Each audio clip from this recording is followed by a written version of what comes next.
Assalamualaikum warahmatullahi wabarakatuh. Apa kabar pemirsa? Berjumpa dengan saya Aisyah, membahas makna di balik berita. Saya pikir isu tentang Raffi Ahmad yang kemarin menggunakan patwal saat membuat konten sudah reda. Tetapi ternyata masih ramai juga.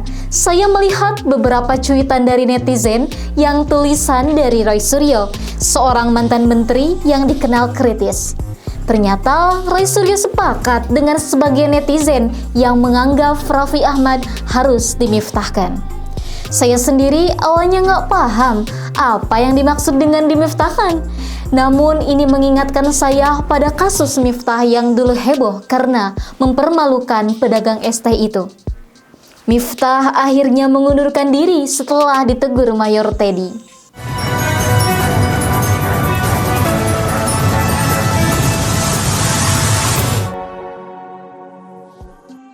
Tapi sebelum ngomongin soal mobil dinas Raffi Ahmad, yuk kita pikirin sejenak. Karena setiap berita, sekecil apapun pasti punya makna. Ini bukan cuma soal mobil mewah yang dikawal, tapi lebih ke etika dan tanggung jawab pejabat negara yang seharusnya bijak dalam menggunakan fasilitas yang sudah diberikan negara. Ini jadi pengingat kita kalau sebenarnya hal kecil yang kita anggap sepele bisa berdampak besar. Apalagi di tengah masyarakat yang udah makin kritis. Jadi intinya ini bukan soal patwal saja atau mobil yang mewah itu. Ini soal bagaimana kepercayaan publik yang dibangun dan dijaga. Kemarin kan sempet ramai banget tuh soal polisi patwal yang dianggap arogan waktu ngawal mobil Raffi yang berplat RI36 karena dia kan utusan khusus presiden buat generasi muda dan pekerja seni. Cuman yang disayangkan Raffi lebih memilih minta maaf kepada Mayor Teddy, bukannya ke publik atau pengguna jalan. Banyak yang ngamuk dengan ulah Raffi loh, bahkan ada yang nyindir polisi. Makin panas deh suasananya. Tapi ada juga yang coba maklumin, mungkin ada alasan darurat jadi patwalnya terpaksa kayak gitu. Tapi yang bikin lebih nyeseknya beberapa hari lalu, Raffi malah ngepost lagi video soal mobil Jimny terbarunya yang dia tunjukkan ke Andre Taulany. Dan diduga Raffi pakai patwal lagi buat bikin konten. Banyak yang kecewa banget karena ini benar-benar kayak ngulangin kesalahan yang sama.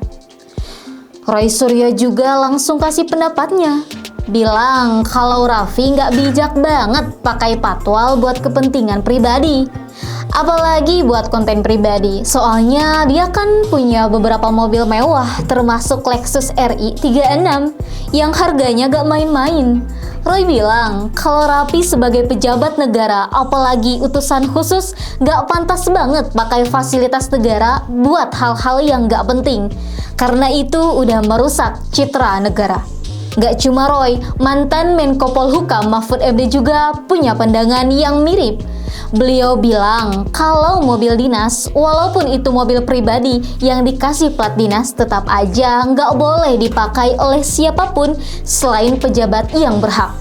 Pak Mahfud juga cerita kalau dia dulu sebagai pejabat selalu menjaga penggunaan fasilitas negara, termasuk mobil dinas yang nggak boleh sembarangan dipakai oleh keluarga atau orang lain tanpa izin. Jadi jelas banget nih kritik keras buat Raffi. Keputusan apakah Raffi harus ditegur atau bahkan mundur, itu sepenuhnya ada di tangan Pak Presiden atau pihak yang berwenang. Intinya, kita semua pengen kejadian kayak gini nggak terulang lagi. Dan biar publik juga mengerti bahwa pejabat negara harus lebih bijak dalam menggunakan fasilitas yang sudah diberikan. Sekian dulu obrolan kali ini, semoga bisa memberikan pencerahan. Saya Aisyah, bahas makna di balik berita. Sampai jumpa lagi, wassalamualaikum warahmatullahi wabarakatuh.